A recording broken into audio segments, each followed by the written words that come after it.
8월 6일 새벽 만나 오늘 우리에게 주시는 하나님의 말씀은 이사야 18장 1절부터 19장 15절까지 말씀입니다. 제가 봉독하겠습니다. 슬프다 구스의 강 건너편 날개치는 소리 나는 땅이여, 갈대배를 물에 띄우고 그 사자를 수로로 보내며 이르기를, 민첩한 사절들아 너희는 강들이 흘러 나누인 나라로 가되 장대하고 준수한 백성 곧 시초부터 두려움이 되며 강성하여 대적을 밟는 백성에게로 가라 하는도다. 세상의 모든 거민 지상에 사는 너희여, 산들 위에 기치를 세우거든 너희는 보고 나팔을 불거든 너희는 들을지니라. 여호와께서 내게 이르시되, 내가 나의 처소에서 조용히 감찰함이 쬐이는 일광 같고 가을 더위에 운무 같도다. 추수하기 전에 꽃이 떨어지고 포도가 맺혀 익어갈 때에 내가 나지로 그 연한 가지를 베며 퍼진 가지를 찍어버려서 산의 독수리들과 땅의 들짐승들에게 던져주리니, 산의 독수리들이 그것으로 여름을 지내며 땅의 들짐승들이 다 그것으로 겨울을 지내리라 하였음이라.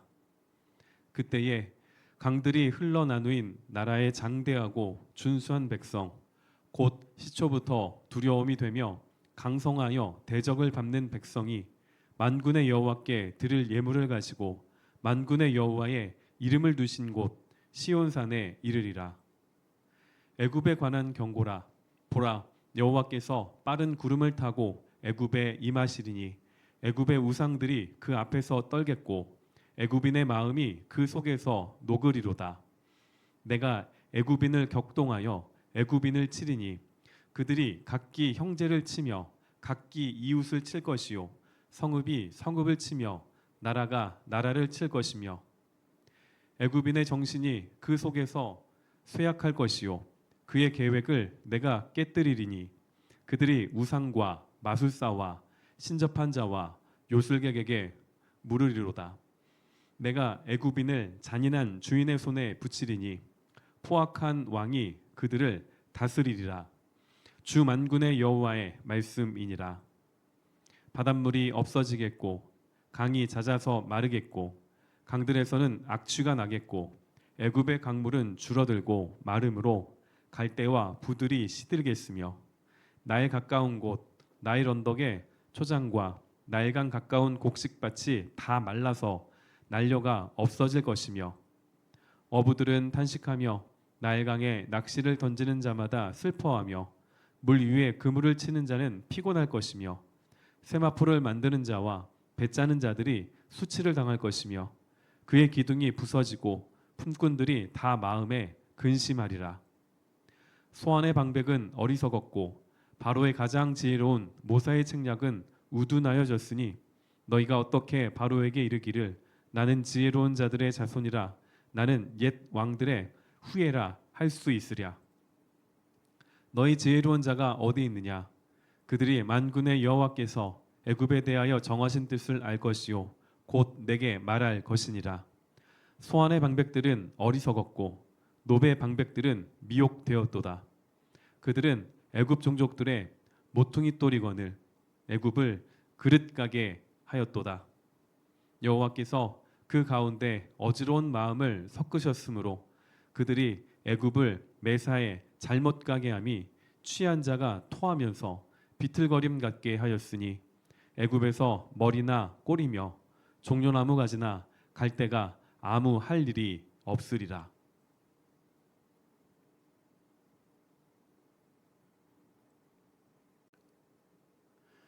오늘은 그날이 오면이라는 제목으로 말씀을 나누겠습니다. 전래동화인 햇님 달님에 보시면 하늘에서 내려오는 동아줄이 있습니다. 하나는 하늘로 올라갈 수 있는 동아줄이었고 하나는 썩은 동아줄이지요. 남매는 하늘에서 내려온 좋은 동아줄을 타고 올라갔지만 그 남매를 쫓던 호랑이는 하늘에서 내려온 동아줄이 썩은 동아줄이라는 것을 알지 못한 채 올랐다가 땅에 떨어집니다. 사람은 위기의 순간에 직면하게 되면 살 길을 찾기에 분주해집니다. 본문의 배경이 되는 남유다도 아수르의 위협 앞에서 살기 위하여 몸부림쳤습니다. 그래서 남유다는 구스와 분주하게 사신을 주고받으며 아수르의 위협 앞에서 생존하기 위해 부단히 노력을 했습니다. 하나님은 그런 상황 중에 있는 유다를 향하여 선지자 이사야를 통하여 말씀하십니다. 주권자가 누구인지를 깨달아라. 오늘 묵상 본문을 보시면 18장은 구스에 대한 신탁이고 19장은 애굽을 향한 신탁입니다.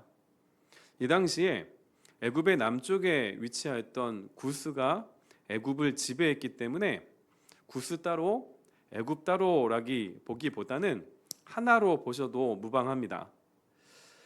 1절과 2절을 보시면 구스와 남유다가 어떻게 아수르에 대적하려고 서로 도모하였는지 그 모습을 연상시키는 표현들이 나옵니다. 18장 1절 2절입니다. 슬프다 구스의 강 건너편 날개치는 소리 나는 땅이여 갈대배를 물에 띄우고 그 사자를 수로로 보내며 이르기를 민첩한 사절들아 너희는 강들이 흘러 나누인 나라로 가되 장대하고 준수한 백성 곧 시초부터 두려움이 되며 강성하여 대적을 밟는 백성에게로 가라 하는도다. 자, 1절에 나와 있는 강 건너편 날개치는 소리는 이 강 주변에 많이 서식하였던 이 벌레들이 열심히 날개짓하는 그런 모습을 연상시킵니다. 그리고 배를 띄워서 사절을 주고받던 두 나라는 열심히 생존을 도모했습니다. 하나님은 이와 같은 열심이 헛된 결과를 불러올 뿐이다 말씀을 하십니다. 5절과 6절에 가서 보시면 사람의 계획과 열심이 허망하게 끝난다라는 것을 볼 수 있습니다. 추수 전에 꽃이 떨어집니다. 포도가 익어갈 즈음에 그 가지가 베이고 찍혀 나갑니다. 이 일이 일어나기 전에 하나님은 남유다의 마음과 행동을 다 꿰뚫어 보십니다. 18장 4절입니다. 여호와께서 내게 이르시되 내가 나의 처소에서 조용히 감찰함이 쬐이는 일광 같고 가을 더위에 운무 같도다. 하나님은 남유다가 겪고 있는 그 위기의 순간들 아니면 풍요롭고 평화로운 모든 순간들까지 다 지켜보십니다. 하나님이 방관하지 않으신다는 말입니다. 모든 것을 하늘에 계신 하나님께서 조용히 다 꿰뚫어 보고 계십니다. 그러다가 하나님의 시간이 되면 하나님의 때가 되면 3절이 말씀하는 것처럼 산들 위에 기치를 세우시고 모든 사람이 알아볼 수 있도록 일하십니다.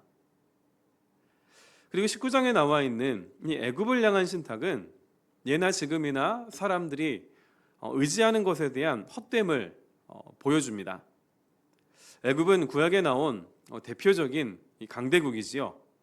애굽은 정치와 군사와 경제와 그리고 지식적으로도 여러 방면에서 당대 다른 나라들보다 막강한 힘을 갖고 있었습니다. 그래서 남유다는 애굽의 힘을 빌려서 아수르의 위협에서 살아남으려고 했습니다. 현실적으로는 너무나 지혜로운 선택이었지만 과거에 자신들이 애굽에서 나올 때 하나님께서 그 애굽과 애굽의 신들을 심판하셨다라는 것을 기억한다면 그런 점에서는 어리석은 선택입니다. 하나님은 19장 1절에서 애굽의 신들을 치십니다.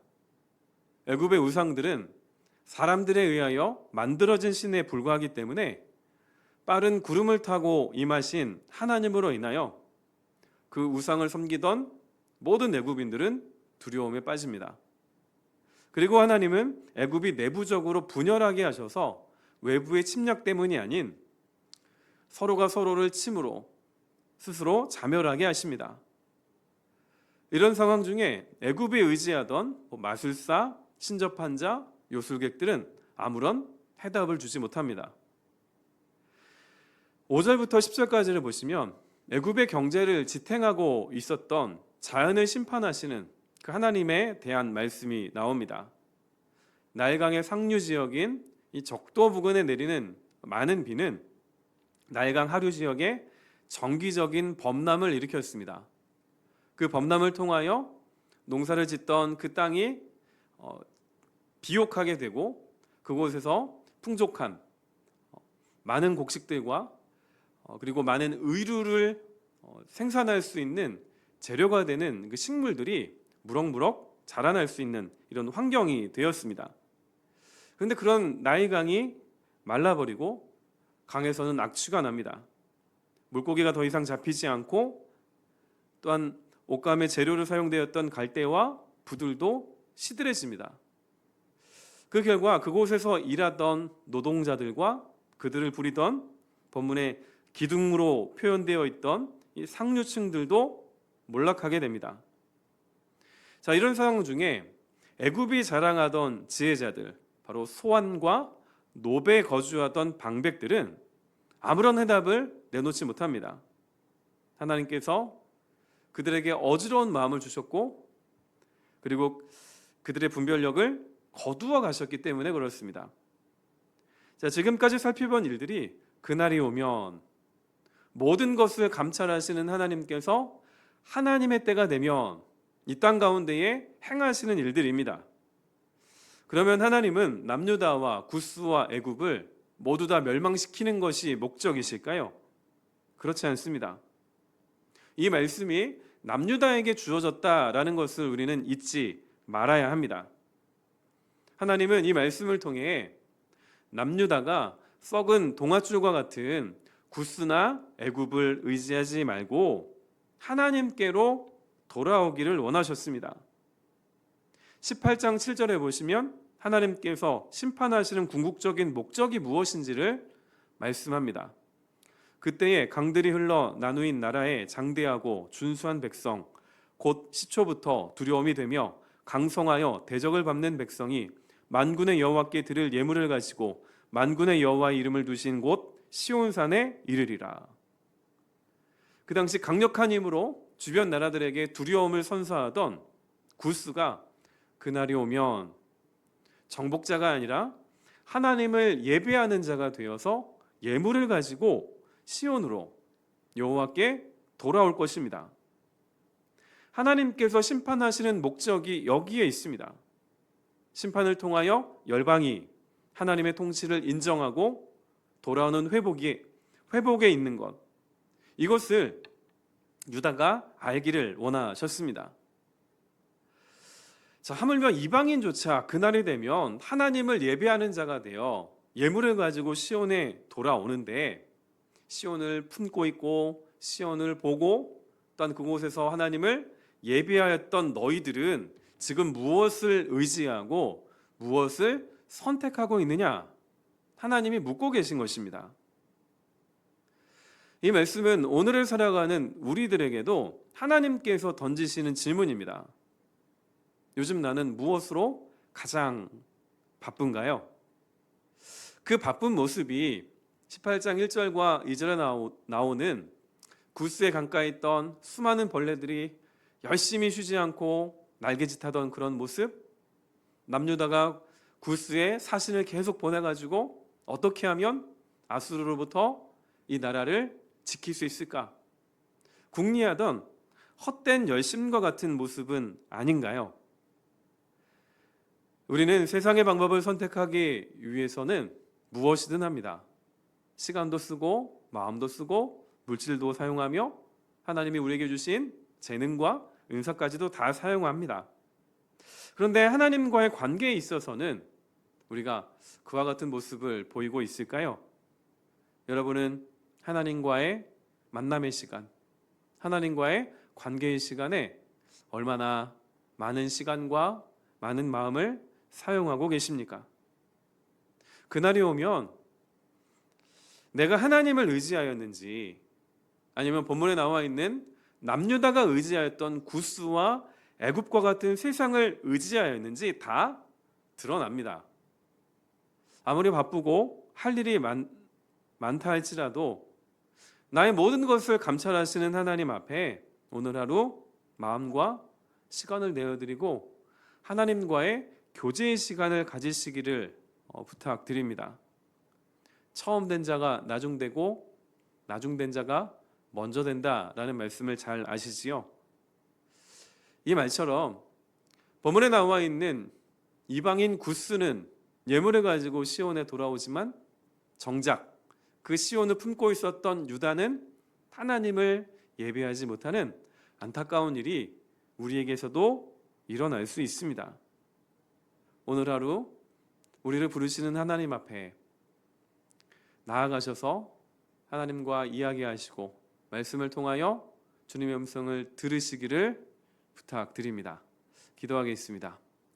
살아계신 하나님, 무더위가 기승을 부리는 이 시기에 우리에게 건강을 허락하여 주시고 오늘도 호흡하고 살아갈 수 있는 새날을 은혜로 주시니 감사합니다. 오늘도 말씀을 가까이 하는 우리 모든 성도들을 기억하여 주사 오늘 하루 언제 어디에서나 우리의 모든 것을 감찰하시는 하나님 앞에서 우리의 마음을 하나님께 내어드리고 우리의 시간도 하나님께 내어드릴 수 있기를 원합니다. 오늘 하루 언제 어디에서나 그 하나님이 나의 주님이시고 나의 모든 것을 다스리시는 주인이심을 잊지 않게 하여 주셔서 세상이 끊임없이 우리에게 속삭이는 두려움과 근심과 염려의 소리에 가장 먼저 반응하기보다 하나님의 말씀에 또한 하나님께 기도하는 것에 가장 우선순위를 둘 수 있도록 주여 우리에게 은혜를 허락하여 주시옵소서. 예수님의 이름으로 기도드립니다. 아멘.